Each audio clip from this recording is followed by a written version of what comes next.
ये video class first year और second year के बच्चों के लिए है। ये संस्कृत विषय में आपका आता है संधि। संधि में ये आपके सिलेबस में 4 संधियाँ हैं: दीर्घ संधि, गुण संधि, यण संधि और अयादि संधि। आज आप दीर्घ संधि के बारे में पढ़ेंगे। इसका सूत्र है अका सवर्णे दीर्घ। बच्चों ये सूत्र याद तो नहीं करना, लेकिन इससे आपको ज्ञान होगा कि ये संधि कौन सी है। अका यानी आ का दीर्घा दीर्घ हो जाता है, यानी जो ह्रस्व शब्द रहेगा वो दीर्घ हो जाएगा। आप पहले उदाहरण से समझिए। जैसे आपका पुस्तकालय है, पुस्तक प्लस आलय, पुस्तक में आ है का में, और आलय का आ हो गया दीर्घा। इसी तरह से सत्यार्थ, सत्य प्लस अर्थ, सत्य में या में आ है और अर्थ में आ है, हो गया दीर्घा। उसी तरीके से भानुदया, भानु प्लस उदया, भानु में ह्रस्व उ है और उदया में उ है, हो गया आपका दीर्घ उ। अब आपका होत्रिकारा, होत्र प्लस रिकारा, होत्र में री है और रिकारा में री है, दोनों मिलकर के दीर्घ री हो जाएगी। इसी तरह से लिकार का ली है तो ये होता है री और ली दोनों दीर्घ होते हैं। ली का कोई दीर्घ नहीं होता है, री का ही दीर्घ मान लिया जाता है। तो इस तरह अब आपकी परिभाषा बन गई। यदि ह्रस्व या दीर्घ, ह्रस्व माने छोटा, दीर्घ माने बड़ा। आ ई उ री के बाद ह्रस्व या दीर्घ आ ई उ री आए तो दोनों के स्थान पर दीर्घ आ ई उ री हो जाता है। ये आपका दीर्घ संधि हो गई। और इसके बाद आपका आएगा गुण संधि। गुण संधि में आपका उदाहरण है तथेति, तथा प्लस इति, आ प्लस ई, इसका हो जाता है ए। उसी तरह से सूर्योदय, सूर्य में सूर्य प्लस उदया, सूर्य में आया है, उदया का उ आया है, आ प्लस उ ओ हो गया। महर्षि, महा प्लस ऋषि, महा का आ, ऋषि का री मिल करके हो गया अर। ममल्लकारा, मम धन लिकारा, आ और री हो गया अल।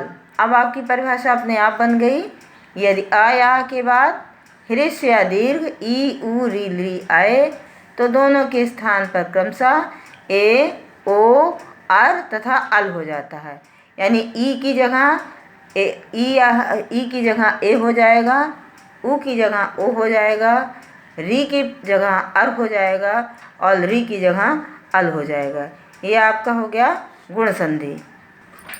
अब आपकी अगली संधि है यण संधि। इसका सूत्र है इको यणचि, यानी ई का या हो जाता है। आपका देखिए उदाहरण है अत्याचार, अति प्लस आचार। अति में ता में ई आया है और आ, ई और आ या हो गया। अब आपने जब ता में से ई निकाल दिया तो ता आपका या आधा हो गया और या ई की जगह या हो गया, और आ की मात्रा जो है आप या पे लगा दीजिए, आपका पूरा कंप्लीट बन गया अत्याचारः। उसी तरह से स्वागतम, स्वागतम में देखिए आप पहले आपका आधा सा है, इसको आप विग्रह करेंगे सु प्लस आगतम। सा में देखिए उ आया है और आगतम में आ आया है। पहले आपका आधा सा था, आधा सा में उ जुड़ गया, आधा सा प्लस उ की जगह क्या हो गया वाह हो गया, और फिर वाह पे आ की मात्रा लग गई, आपका बन गया स्वागतम। इसी तरह से पित्राकृति, पितृ प्लस आकृति, पितृ में री है और आ है, हो जाएगा रा।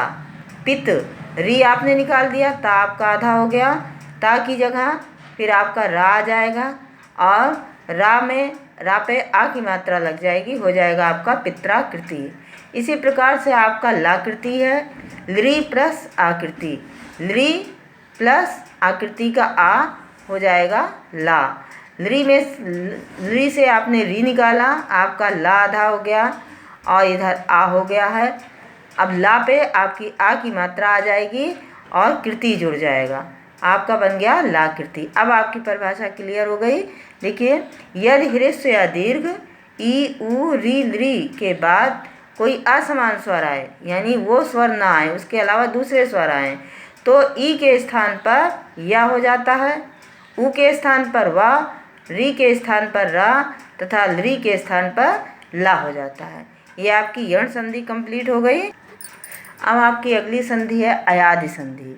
इसका सूत्र है HOIY आवा, यानी ए का आय हो जाता है, आय वा का आव हो जाता है, और आय का आय आव का आओ। देखिए आपके सूत्र में सब अलग अलग दिखाई पड़ रहा है, नीचे अंडरलाइन की हुई है, आय आओ आय आओ।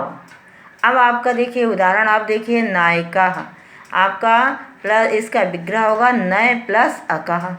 ना में अय की है मात्रा, आप अय का अभी आपने पढ़ा था, अय का क्या हो जाता, आय हो जाता है, तो न प्लस आय प्लस अकह आपका कंप्लीट हो गया नायिका। इसी तरह से आपका पवनः, पवना में वाया है, पो प्लस अन, पो का ओ है, ओ की जगह क्या हो जाएगा, आओ हो जाएगा, तो पा प्लस ओ प्लस अना, पा में ओ की जगह क्या आपका होगा, आओ, और अना हो गया आपका पहना कंप्लीट हो गया। इसी तरह से नयनम देखिए, ने प्लस अनम, न प्लस ए प्लस अनम, न प्लस ए की जगह आय बताया गया है, प्लस अनम आपका नयनम हो गया। कलाव्यू, कलो प्लस यू, कल फिर प्लस औ प्लस यू, फिर आपका कल प्लस औ की जगह आपका सूत्र बता रहा है आओ प्लस यू, हो गया आपका कला यू। अब आपकी परिभाषा क्लियर हो गई। यदि ए आय ओ औ के बाद कोई भी स्वर आए तो ए का आय, ओ का औ, आय का आय तथा औ का आव हो जाता है। बच्चों ये आपके सिलेबस में 4 संधियां हैं।